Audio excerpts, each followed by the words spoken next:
Bonjour à tous, nous poursuivons avec la 5e Mishnah du 2e Pérec. Dans les Kabbalot, comme nous avons vu plus haut, lorsque la femme s'est marquée dans le passou doit dire Vamra Isha Amen Amen, elle répondra 2 fois Amen sur la malédiction qui lui a été faite par le Kohen et sur la chevoie lorsqu'il l'a fait jurer. Et Almaï Omeret Amen Amen, sur quoi elle va dire, elle va répondre 2 fois Amen. Alors la Mishnah répond Amen à la Allah, Amen à la chevoie. Il y a un Amen qui est sur la malédiction et un Amen sur la chevoie, puisqu'il l'a fait jurer qu'elle n'a pas fauté.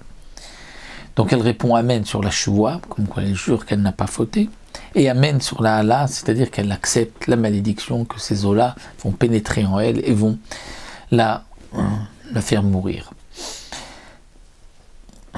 Aussi, nous dit la Mishnah, le Amen signifie Amen Meishze, Amen Meishacher.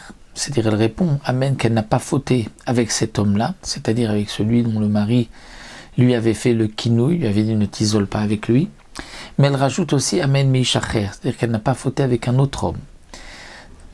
Là, c'est le principe donc, du Gilgul Shuvua, c'est-à-dire que lorsqu'on fait jurer quelqu'un sur une chose, on peut lui faire jurer aussi sur autre chose qu'on n'aurait pas pu faire jurer séparément.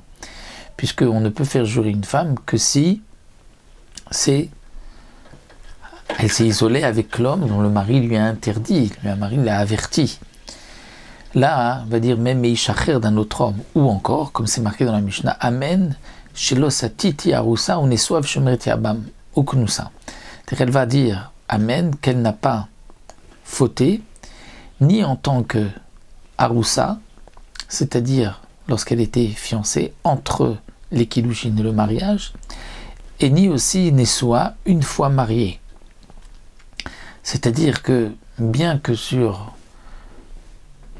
les Hiroussines, sur cette période entre les fiançailles et le mariage, où elle était déjà été chatiche, puisqu'elle avait reçu des Kiddushin, là le mari ne lui avait pas fait de kinouille, ne lui avait pas dit de ne t'isole pas avec un tel, mais lorsqu'elle s'est mariée et qu'il lui a dit qu'elle s'est isolée, il a fait jurer aussi qu'elle n'avait pas dévié, qu'elle n'avait pas fauté même pendant la période antérieure à son mariage entre les Kiddushin et les Nisuin. Donc là c'est aussi le principe, comme dit le Barthénora, du Gilgul Shuvua, c'est-à-dire on l'a fait jurer sur maintenant mais aussi sur la période d'avant. Veshomeret Yabam, on l'a fait jurer aussi si elle était Yevama, c'est-à-dire que si son premier mari était mort, et qu'elle s'est mariée avec le frère de son mari, elle a fait Yiboum, et qu'ensuite, lui a fait un kinouï, l'a averti, ne t'isole pas. Elle s'est isolée avec quelqu'un, et il l'a fait maintenant boire, donc quand il va la faire jurer, il va lui dire, tu vas jurer aussi que tu n'avais pas fauté pendant la période où tu attendais de faire le Yiboum. Et le Barthénora nous dit, c'est d'après Rabbi Akiva qui pense que la Shomeret Yabam, lorsqu'elle attend le boum, c'est aussi une herva. Donc puisque c'est aussi une herva, il pourra la faire jurer sur cette période. Et aussi Knusa, c'est-à-dire sur la période après qu'il l'ait prise dans le cadre du Yiboum. Donc on voit ici le Gilgul Shuvua, pas seulement après son mariage, mais même pendant la période entre les fiançailles et le mariage, et pas seulement dans le cadre de la Yevama après le Yiboum, mais même dans la période où elle attendait le Yiboum. Amen, elle dira aussi Amen, que Shelonit Meti, que je n'ai pas fauté, que je ne me suis pas impurifié. Veim Nit Meti Avoubi, et si j'ai fauté, bien que ces eaux-là fassent l'effet que ces eaux doivent faire. C'est-à-dire, elle vient dire Yavoubi, que viennent donc ces malédictions en elle.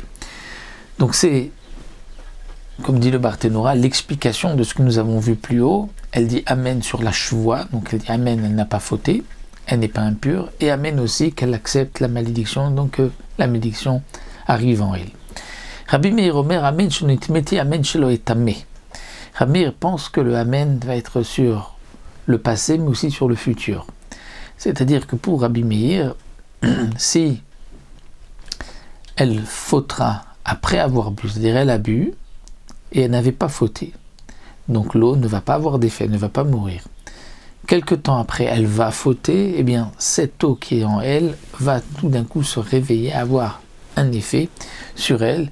Donc pour Rabbi Meir, on va la faire jurer, on va la faire donc, on lui fera dire Amen, on lui fera prendre la malédiction même sur le futur, c'est-à-dire que dans le futur, si elle faute, eh bien les eaux auront un effet sur elle aussi.